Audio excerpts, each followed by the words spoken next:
Pour moi, la biodiversité, on va associer ça à la curiosité.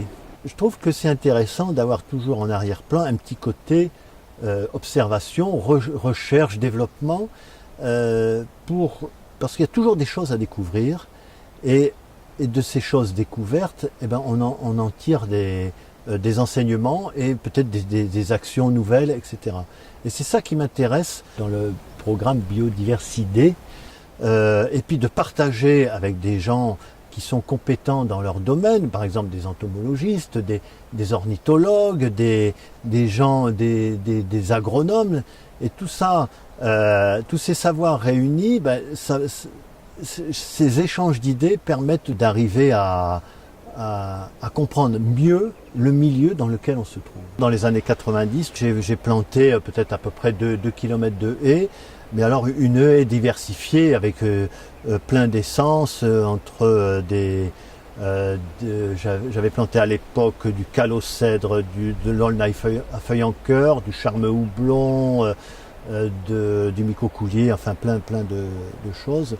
Chaque espèce peut abriter des choses intéressantes et contribuer justement à un équilibre au niveau entre le parasitisme et les auxiliaires, quoi.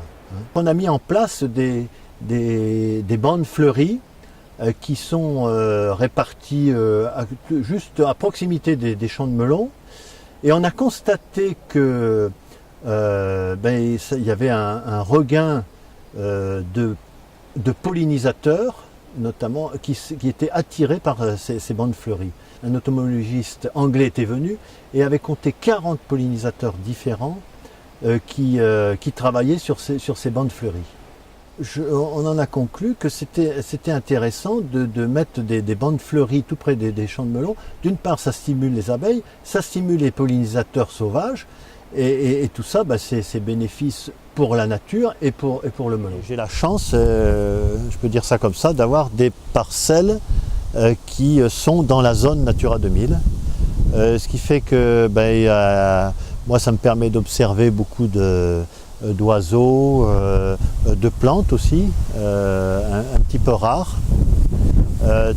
Et à côté là-bas, il y a une zone où des cistudes, ce sont des tortues d'eau qui sont préservées parce que assez rares.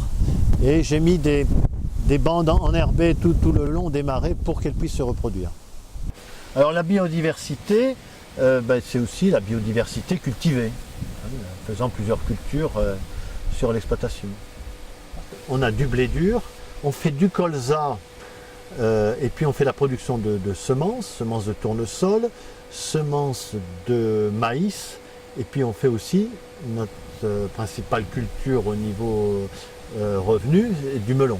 Je préserve aussi une partie d'exploitation, à peu près 5 à 5 hectares en jachère, ce qui permet de laisser faire un peu la nature de ce point de vue-là, sur ces endroits-là, pour arriver à un équilibre.